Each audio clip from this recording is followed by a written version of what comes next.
내가 주장하고 싶은 것은 어떤 사람이 자기 자신에게만 문제가 되고 자신과 관계 있는 타인의 이익에는 영향이 없는 어떤 행동이나 성격 때문에 감수해야 할 불이익이 뭐냐고 한다면 그것은 타인이 자신을 비호적으로 대하는 데서 오는 불편함 뿐이다.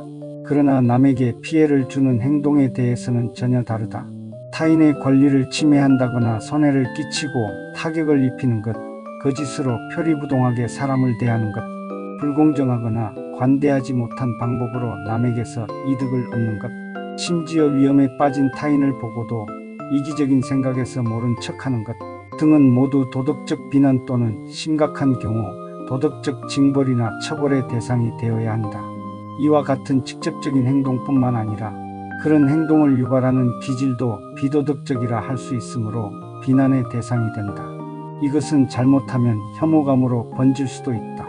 잔인한 기질, 악의적인 천성, 질투, 위선과 불성실, 별것 아닌 일에도 화부터 내는 것, 약간의 부당한 대접에도 지나치게 분노하는 것, 위세 부리기를 즐기는 것, 제목 이상의 욕심을 내는 것, 남을 깎아내림으로 만족을 얻는 것, 특히 나와 내 이익만을 좇아 모든 문제를 내 입맛대로 결정하려는 이기심 등은 모두 부도덕하여 성격을 나쁘고 혐오스럽게 만든다.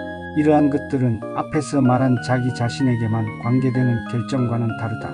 왜냐하면 그런 결정은 도덕적으로 나쁘다고 할 수 없고 또 현실에서 부도덕한 결과를 낳지 않기 때문이다. 또한 당사자가 비교적 어리석거나 인간적 존엄과 자존심 결여의 증거는 될 수 있어도 타인에 대한 의무 위반이 없는 한 도덕적 비난의 대상이 될 수는 없는 것이다. 왜냐하면 그의 문제는 그 자신이 책임져야 하기 때문이다. 우리 자신에 대한 의무가 타인의 의무가 되지 않는 이상 우리에게 사회적인 책임은 없는 것이다. 자기 자신에 대한 의무라는 것이 사려 깊음, 그 이상의 무엇을 의미한다면 그것은 자존심 또는 자기 발전을 뜻한다. 이런 것에 관한 한 누구도 다른 사람에게 책임질 이유가 없다. 왜냐하면 그것이 인류 전체의 이익과 관계되는 일이 아니기 때문이다. 어떤 사람이 사려 깊지 못하고 인간적 존엄이 결여되어 제대로 대접받지 못하는 것과 타인의 권리를 침해하여 비난받는 것은 단순한 명목상 차이 이상으로 다른 문제다. 우리에게 그를 통제할 권리가 있다고 생각하는 일에서 그가 우리를 불쾌하게 만드는 것과 그렇지 않은 일에서 우리를 불쾌하게 만드는 것은 근본적으로 우리의 감정과 행동을 다르게 만든다. 누가 우리를 불쾌하게 만들면 우리는 싫은 감정을 표출할 수도 있고 우리를 불쾌하게 만드는 일이나 사람을 멀리할 수도 있다. 하지만 그것 때문에 그의 삶까지 불편하게 되어야 한다고 생각한다면 그것은 지나치다. 그 사람은 이미 잘못에 따른 벌을 받고 있거나 받게 되리라고 생각해도 좋을 것이다. 그는 이를 잘못 처리해서 이미 자신의 삶을 망치고 있다. 그런데도 그 잘못을 이유로 그의 삶을 더 망치게 해서는 안 되는 것이다. 그에 대한 처벌보다는 오히려 그에게 생기는 나쁜 일을 피하거나 치유하는 방법을 가르쳐 줌으로써 그의 벌이 경감되도록 하는 편이 더 좋을 것이다. 그는 동정이나 혐오의 대상은 될지 몰라도 노여움이나 분노의 대상은 아니다. 그를 사회의 공적처럼 다루어서는 안 된다. 그에게 흥미나 관심을 보이는 등의 선의의 간섭이 아니라면 정당한 범위에서 그를 가장 심하게 대하는 것은 그냥 내버려 두는 것이다. 하지만 그가 주변 사람들의 보호에 필요한 규칙을 위반했다면 이야기는 완전히 달라진다. 그의 잘못으로 그 자신만이 아니라 다른 사람들이 피해를 보기 때문이다. 사회는 모든 구성원을 보호해야 하므로 응징을 가해야 하고 명백한 징계의 표시로 고통을 주어야 함은 물론 그 처벌이 충분하고 무겁도록 신경을 쓰지 않으면 안 된다. 한쪽의 경우 그는 범법자로 법정에 있어야 하고 우리는 그를 심판하고 형량을 결정해야 한다. 반면 다른 경우는 우리가 우리의 문제를 처리하기 위한 자유를 누릴 때 우연히 그에 의해 피해를 보는 것이 아니라면 어떤 형태로든 그에게 고통을 주는 것은 우리가 할 일이 아니다.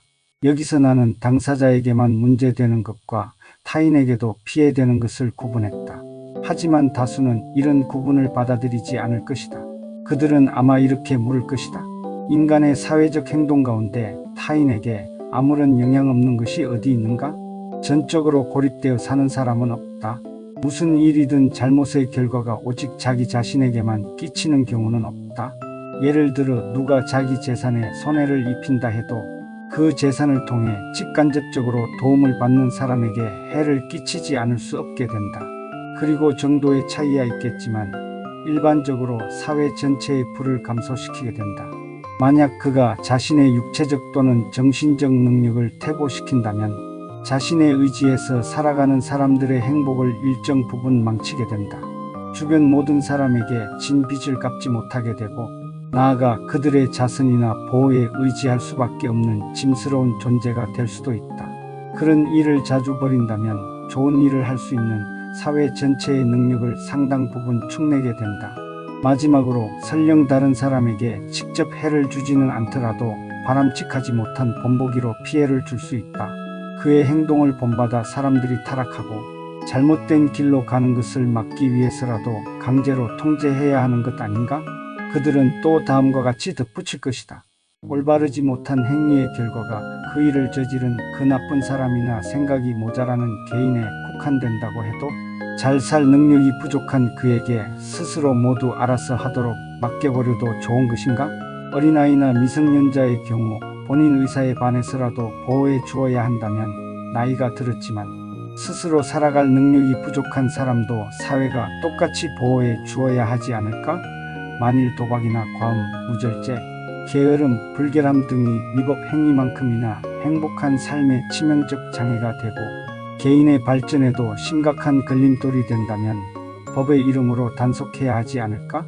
그리고 법이 불완전할 수밖에 없다면 그것을 보완하는 여론이 일어나게 대해 강력한 경찰 역할을 해서 그들에게 엄격한 사회적 처벌을 가해야 마땅하지 않은가? 그러면서 이렇게 말할지도 모르겠다. 이 대목에서 개별성의 제약은 안 되며 새롭고 독창적인 실험의 차단도 안 된다는 점을 새삼 강조할 필요는 없다.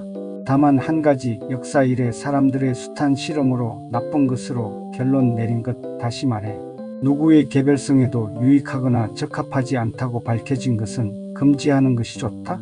오랜 세월과 충분한 실험을 거쳤다면 도덕적이거나 진리로 확립되었다고 말할 수 있는 것이다. 그래서 조상들에게 치명적 타격을 입힌 바로 그 절벽에서 후손들이 또다시 떨어지는 일이 없도록 막는 것은 당연히 필요하다.